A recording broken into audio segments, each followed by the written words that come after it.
क्या माताओं बहनों का वोट डालना अश्लील काम है? मैं बार बार कह रही हूं कि अपनी गलती मान लो। माना कि आयोग हो पर इंसानी कमजोरियों से मजबूर दिख रहे हो। किसी के दबाव में चोरी करनी ही पड़ गई तो स्वीकार कर लो। नमस्कार, आप देखना शुरू कर चुके हैं 24 न्यूज जंक्शन में संतोष आप सबका स्वागत करते हैं अपने यूट्यूब मंच पर। दोस्तों, वोट चोरी के आरोपों के बाद आयोग तलाशी देने से कतरा रहा है और उटपटांग बहाने बना रहा है। दोस्तों, मुख्य चुनाव आयुक्त ज्ञानेश कुमार की पहली प्रेस कॉन्फ्रेंस में ऐसा लगा जैसे वो भाजपा की स्क्रिप्ट पढ़ रहे हो। उनके जवाबों से जनता का गुस्सा सातवें आसमान पर रहा और अब हर तरफ आलोचना का दौर शुरू हो चुका है। बता दें आपको कि नेहा सिंह राठौर ने तो साफ कह दिया कि अभी वक्त है, माफी मांग लो। दोस्तों, नेहा सिंह राठौर बाकायदा इस पर एक वीडियो पोस्ट की है। पूरी वीडियो आगे आपको दिखाऊंगा और इस खबर पर चर्चा विस्तार से करूंगा। इससे पहले आपको बता दें कि हमारे चैनल पर नए हैं तो चैनल को सब्सक्राइब कर ले। फेसबुक पेज पे देख रहे हैं तो पेज को फॉलो कर ले ताकि सारी अपडेट आप सबको को मिलता रहेगा। दोस्तों, राहुल गांधी के वोट चोरी के खुलासे ने पूरे देश में हड़कंप मचा दिया। भारी दबाव के बाद चुनाव आयोग ने आखिरकार जवाब देने की कोशिश की, लेकिन ज्ञानेश कुमार की प्रेस कॉन्फ्रेंस जवाबों से ज्यादा तमाशा साबित हुई। उन्होंने कहा, क्या हमें माताओं बहनों बेटियों की सीसीटीवी फुटेज साझा करनी चाहिए? दोस्तों, एक ऐसा तर्क है। राहुल गांधी ने तो सिर्फ वोटिंग बूथ की फुटेज मांगी थी ताकि प्रॉक्सी या डुप्लीकेटी वोटिंग की जांच हो सके, लेकिन ज्ञानेश जी ने सवाल को निजता से जोड़कर मुद्दा को ही घुमा दिया।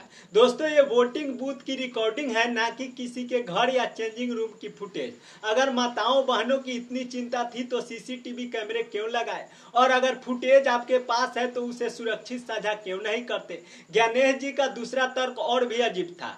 एफीडीपी दो, एफीडीपी दो। अगर यही कहना था तो ट्वीट कर देते, प्रेस कॉन्फ्रेंस की क्या जरूरत थी? एक आईएएस अफसर मंत्रालय में काम कर चुके और अब मुख्य चुनाव आयुक्त, क्या उन्हें नहीं पता कि ऑफिशियल सीसीटीवी फुटेज का मतलब क्या होता है?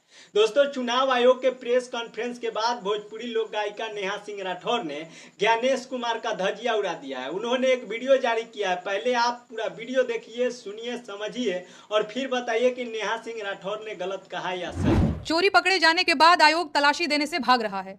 ऊट पटांग बहाने बना रहा है कि माताओं बहनों के मतदान का वीडियो नहीं देखना दिखाना चाहिए। क्या माताओं बहनों का वोट डालना अश्लील काम है? अगर अश्लील काम है तो चुनाव आयोग खुद महिलाओं को वोटिंग के लिए क्यों प्रोत्साहित करता है? मैं बार बार कह रही हूं कि अपनी गलती मान लो। माना कि आयोग हो पर इंसानी कमजोरियों से मजबूर दिख रहे हो। किसी के दबाव में चोरी करनी ही पड़ गई तो स्वीकार कर लो। इस देश की जनता का कलेजा बहुत बड़ा है। अच्छे अच्छे लुटेरों को 10-11 साल तक हंसते हुए झेल लेती है, तुम्हें भी माफ कर देगी। लेकिन इस देश की जनता को मूर्ख समझना बंद करो। तो दोस्तों, नेहा सिंह राठौर ने साफ कह दिया, माफी मांग लो वरना जनता जवाब मांगेगी।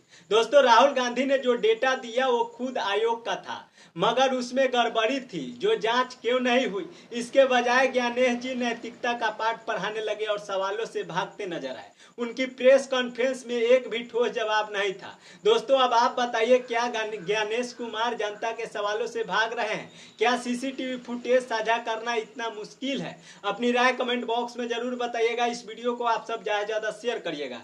हमारे यूट्यूब चैनल पे देख रहे हैं, चैनल को सब्सक्राइब कर ले। फेसबुक पेज पे देख रहे हैं, पेज को फॉलो कर ले। मिलते हैं अगले वीडियो के साथ। Bye bye, tata. स्वस्थ रहे, मस्त रहे, अपने काम में व्यस्त रहे। Thank you so much.